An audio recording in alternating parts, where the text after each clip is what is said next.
ભાગેડુ લગ્ન મામલે માતા પિતાની મંજૂરી ફરજિયાત કરવા જસદણના ક્રાંતિ રેલી પાટીદાર શૈક્ષણિક ભવનથી મામલતદાર ઓફિસ ખાતે યોજાઈ હતી। ભાગેડુ લગ્નમાં માતા પિતાની મંજૂરી ફરજિયાત કરવાની છે તેમજ બીજી માંગણીઓ જસદણના પાટીદાર ભવનથી ક્રાંતિ રેલી યોજી હતી અને મોટી સંખ્યામાં લોકો ઉપસ્થિત રહ્યા હતા। જસદણના પાટીદાર શૈક્ષણિક ભવનના કરતા હર્તા અને ખોડલધામ ટ્રસ્ટી દિનેશભાઈ બાંભણિયાએ પાટીદાર સમાજની દીકરીઓ ભાગીને લગ્ન કરે તે લગ્નમાં નોંધણીના કાયદામાં ફેરફાર કરવા અને લગ્ન નોંધણી દીકરીના રહેણાંક વિસ્તારમાં જ કરવામાં આવે અને લગ્ન નોંધણીની જાણ માતા પિતાને 45 દિવસ અગાઉ નોટિસ કરવી। જસદણના આટકોટ રોડ ઉપર આવેલા પાટીદાર ભવનથી મૌન રેલીનું પ્રસ્થાન જે પ્રાંત કચેરી ખાતે જઈ આવેદનપત્ર આપવામાં આવ્યું હતું। રેલીમાં આગેવાન દિનેશભાઈ બાંભણિયા તેમજ મનોજભાઈ પનારા તેમજ અલ્પેશભાઈ કથિરિયા, રેશમા પટેલ, વરુણ પટેલ, પૂર્વિન પટેલ તેમજ સહિતના ઉપસ્થિત રહ્યા હતા।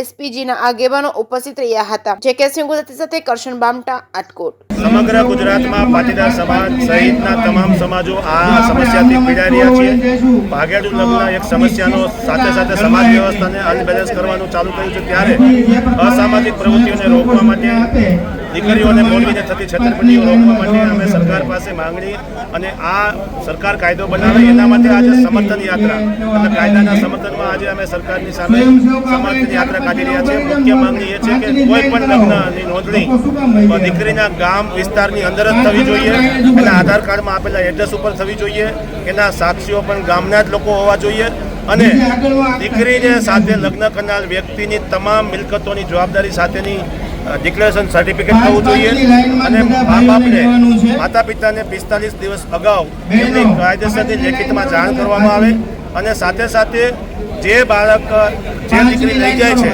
એમને આગળના ભવિષ્યની જવાબદારી સાથેની નોંધણી અને ડિક્લેરેશન મેડિકલ પોતાનું જેમ આપણે ડોક્યુમેન્ટ વેરિફિકેશન કરીએ છીએ પોતાનું મેડિકલ ટેસ્ટ પણ સુપ્રિન્ટેન્ડન્ટ ઓફ સિવિલના અંડરમાં આપવામાં આવે।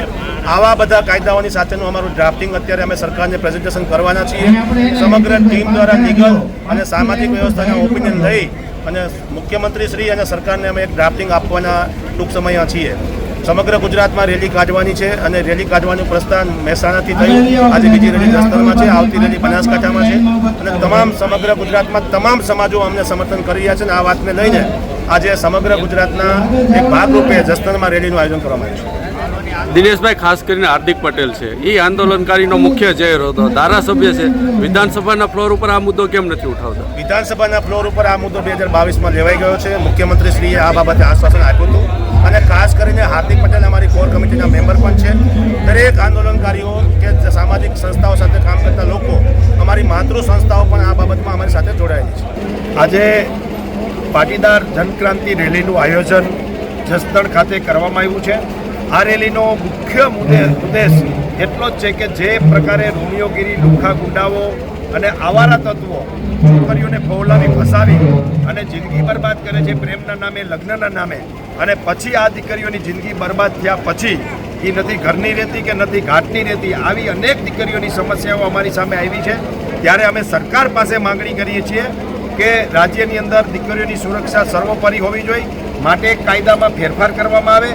જે લગ્ન નોંધણીનો કાયદો છે એ તાલુકામાં અથવા તો દીકરીનું જે આધાર કાર્ડ છે ગામનું એમાં જ લગ્ન નોંધણી થાય અને સાથે સાથે 21 વર્ષની જો વયમર્યાદા કરવામાં આવે તો પણ જરૂરી છે અને લગ્ન નોંધણીમાં મા બાપની સહી પણ જરૂરી છે। આ પ્રકારના કાયદાની માંગ અમે આ તકે જસદણ ખાતેથી પાટીદાર જનક્રાંતિ રેલીના માધ્યમથી કરી રહ્યા છે અને આવતા દિવસોમાં અમને વિશ્વાસ છે કે સરકાર અમારી માંગ માનશે અને માંગ પૂરી નહીં કરે તો ગાંધી ચેતિયા માર્ગે જનજાગૃતિનું અભિયાન આ જ રીતે ચાલુ રહેશે। રેલી મૌન છે, ચહેરાઓ આક્રમક છે। હા, યસ, એ તો સ્વાભાવિક છે કે અત્યારે ગાંધી ચેતિયા માર્ગે કરીએ છીએ, નહીંતર પાટીદાર સમાજ ભૂતકાળમાં ભગતસિંહના માર્ગે પણ